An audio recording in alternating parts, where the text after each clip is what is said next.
Alam mo, nakita ko rito ng parang gustong umimbento, no, ng isang bagay, no, na pwedeng imposible, pero sa ganun na lang niya pwedeng isipin yun. Yeah. And it looks like a wheel. So, someone here could be wanting na mag-imbento ng time machine or ng something na pwedeng magdala sa kanya pabalik noon, no, may balik yung oras at panahon. Pero we do all know that that is really impossible since our world right now is what it is. Diba? So, let's see kung bakit niya gusto, no, na baguhin ang panahon.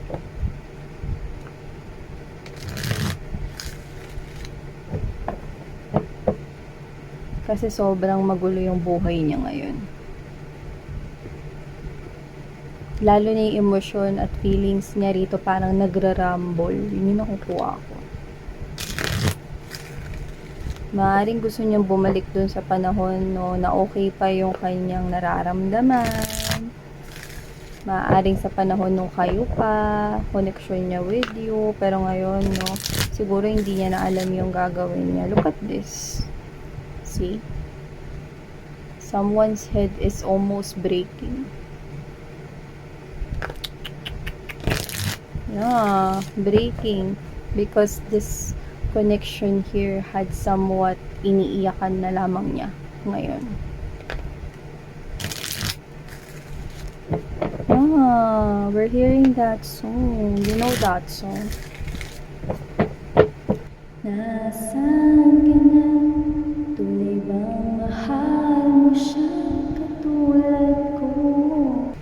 Yeah, so whatever the case may be, nasan ka na? Siguro may mahal ka ng iba, no?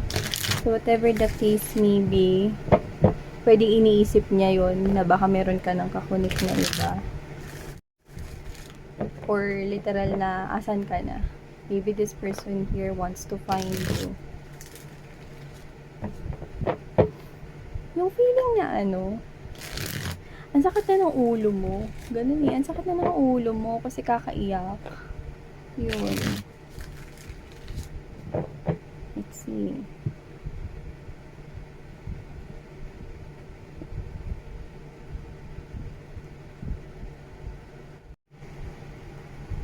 Oh. Hindi matanggap ang ending, no, na nangyari sa inyong dalawa. That is in reverse. Hindi niya matanggap. I'm picking up na parang pakiramdam niya mabibiyak yung ulo niya. Ganun yung feeling, no. I'm getting that kind of energy, no, na sobrang iiyakan niya to. Pero ba't ganun? Parang pakiramdam ko, ang tagal na nung lumipas. Yun nakukuha ko rito. So, pwedeng late nag-sink in yung katotohanan. Yung parang ngayon pa lang nagsisink in yung katotohanan. So, tingnan nga natin dito. Oh! See? Ngayon pa lang talaga nagsisink in yung harsh truth dito. So, kahit na sobrang tagal na nito, parang ngayon pa lang siya nagigising. May mga ganun talagang tao, mga babes. Yung late yung realizations nila. To the point, no, na meant to be talaga yun mangyari. Kasi for them to learn their spiritual lessons. Okay? Para mag-sink in yung spiritual lessons. Yeah. So, wow. Yeah, 5 to the 5, 5 of coins, 5 of cups energy, 4 of swords in reverse. Hindi makapag-heal. Nakuha natin. Oh, heartbreak it is. Unable to move forward. Okay. Piliin na muna natin lahat ng energies dito. Okay. The devil is no more the devil here. Yeah, that's what I'm picking up.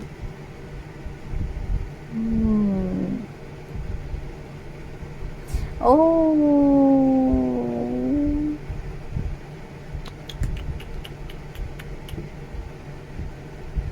See?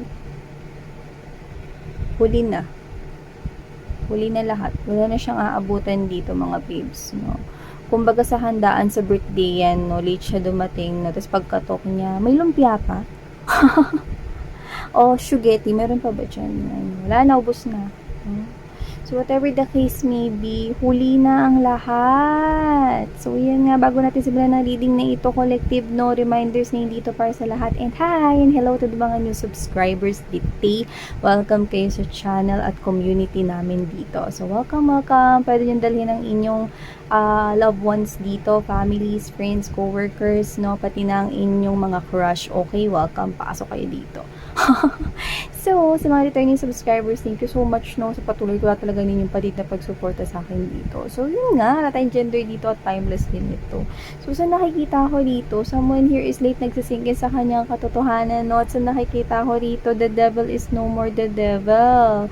So, pwedeng na-learn niya na rito yung mga lessons at mistakes niya, kaso bakit ngayon lang? So, ngayon, parang pakiramdam niya, mabibiyak yung ulo niya rito, no, to the point na, alam mo yung feeling na parang after mo umiyak ng sobrang tindi, na wala ka nang mailuha, no? Ang sakit sa ulo, ganun. No, yung parang masakit na yung ulo niya rito, kakaiyak, kakaluha, no? This person's feeling that they're losing you. 101%.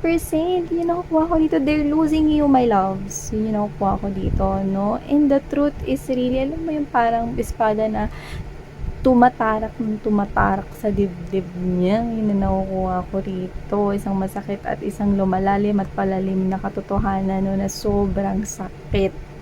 Yun. Para sa side niya dito, no. So, this person, kita ko na iniwan niya kayo, no. Pero nararamdaman niya na ngayon na iniiwan niyo siya. So, this person right here is feeling nawala na kayo sa buhay niya. 12 of Cups energy, pinagsisisihan niya, iniwan niya kayo, no, sana sumama siya sa ano yun, ever after land with you, no, pero maaaring sumama siya sa iba because I'm seeing a third party here. Others of you, pwedeng walang third party pero may pagpili noon. So, pwedeng mas pinili niya yung mga pangarap niya, no, kumpara sa'yo, para sa iba, or merong mga iba pang mga dahilan. Okay? So, whatever the case may be, pinagsisihan niya na yun. This person here cannot be able to heal his or her own wounds. And this person is feeling this heartbreak right here. So, hindi niya mapatawad yung sarili niya. Alam niya na ngayon, yung mga nangyayari ay dahil sa kanya. Nawala ka dahil sa kanya.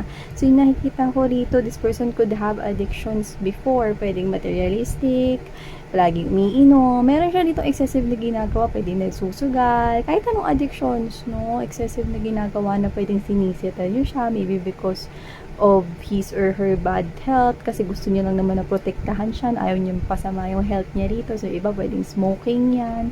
So, whatever the case may be, kahit ano, or iba, no, pwedeng literal na pambababae at panlalalaki. So, whatever the case may be, I'm seeing that this person here, hindi niya alam kung paano siya babangon. Like, to the point na yung betrayal umikot, yung parang umikot yung mga mesa, no, tapos siya naman ngayon yung parang nakakaramdam ng bigat ng pasan, no, na paano ko ba pipigilan yung sarili ko sa pag-iyak, paano ba ako makaka-move on sa buhay ko, hindi ako makapagsimula ng new beginning. Yun yung sinasabi niya sa akin dito. Hindi siya makapagsimula ng new beginning dahil nararamdaman niya that they're losing you. 101%. Alam mo yung parang gusto niya mga babes, no, na parang iuntog yung sarili niya sa pader. Ganun yung nakukuha ko energy. Parang galit siya sa sarili niya. Ngayon lang nagsisink in ito. Kaya nga sabi ko sa inyo, pwedeng matagal na panahon yung lumipas dito. Naka-move on ka na. Yun na nakikita ko rito. Pero ngayon, siya pa lang ngayon nakakaramdam at nakakaranas ng mga bagay na ito. Late yung realizations, late yung pag-sink in sa kanya. Pero, for the universe right here, perfect timing pa lang ito. Bakit? Kasi nakikita ko naka-move on ka na dito. Others of you, nakikita ko, no, etong tao na to kasi hahanapin niya kayo eh. Alam mo yung parang naghahanap rito na parang naiiyak, naluluha, no? Tapos yung hinahanap hindi makita kung nasan. Kasi nakikita ko rito na sa time na hinanap or hahanapin ka niya, with the world card right here, or there's this 4 of Wands energy, either kasal ka na, kasi sobrang tagal na yung lumipas na panahon, or either ng ibang bansa ka na. Okay? If you are not dun sa ng ibang bansa or nakapag-asawa ka na, no, this world card right here, and there's this 4 of Wands energy, you find your stability elsewhere. Like, this is the gap between you and this person here. Wala na. Pwedeng nandito ka lang sa Pilipinas, pero nakahanap ka ng stability elsewhere. Yung makakapagbigay sa'yo ng love na tunay, totoo, genuine, no? Yung walang halong paglilihim at pagtataksil. Yun yung nakita mo, no? Sa kung nasan ka man ngayon, at nakikita ko rito na sarado na yung mundo mo sa kanya, no? Alam mo, parang nakita ko rito na parang, alam mo yun, pinag-aralan namin dati, no? Hinahanap ni Sisa, halos mabaliw si Sisa kakahanap sa mga anak niya. No, nasan ba si Basilio tsaka si Crispin, mga babes, no, ganun, no, hinahanap kayo nito to the point na bibiyak yung ulo niya, no, sa kasyungahan na ginawa niya noon. So, paano nga ba maitatama, no, ang isang bagay kung huli na ang lahat? Well, I don't know, but this reading is telling me that this is just perfect timing, kasi ngayon na nagsisink in yung spiritual lessons, but it is masakit talaga. Kasi paano ka matututo kung hindi masakit, diba? So, ngayon yung nararamdaman yung bigat ng pain. Ngayon yung nararamdaman yung bigat rito ng mundo. Yung pasan nyo lahat yung dati, no, na ngayon siya na yung nakakaranas nito. Ikaw natutunan mo kung paano tumayo sa sarili mo, no, at lumayo para sa paghahanap, no, ng tunay na makapagbibigay sa'yo, ng tunay na deserve mo na kaligayahan, no. Yung talagang taong nararapat para sa'yo. And siya ngayon pa lang, no, at ang masakit, ikaw lang yung nakikita niya rin na makakapaghilom sa kanya rito, pero nasan ka na? Wala ka na. Huli na ang lahat. Kumbaga sa mga birthday yan, late siyang dumating, no, yung mga Sharon Cuneta na binalot na rin, mga babes, no, ang mga handa. Balutin mo ako. Yan, sabi ng lumpia. Balutin mo. Yan, no. So, whatever the case may be, wala na nga abutan to person na to the point na this is what is happening right now. Right at this very moment, this person is experiencing it ngayon. Yun yung nakukuha kong energy sa kanya. So, nasan ka na? Wala ka na, kasi pwedeng nasa piling ka na ng iba. Pwedeng nasa ibang bansa ka na, namuhay ka na, no, ng sa sarili mo. Or kung wala man doon, no, nakahanap ka ng stability sa elsewhere, kung saan man, no, masaya ka na. Nandun ka na sa deserve mo rito na destination na gusto mo talaga for yourself. And this person here, this person is now experiencing what you are experiencing before. Yeah. So whatever the case may be, maybe the universe just wants you to know that this is what is happening with this person here that once you had dealt with in the past. This person is experiencing it right now, right at this very moment. Okay? So, yeah. Ito ang mga mensahe natin nakuha from your person here. Sobrang nahihirapan yung loob niya rito. No? Gusto niya rito, no, na ayusin ang lahat, pero huli na.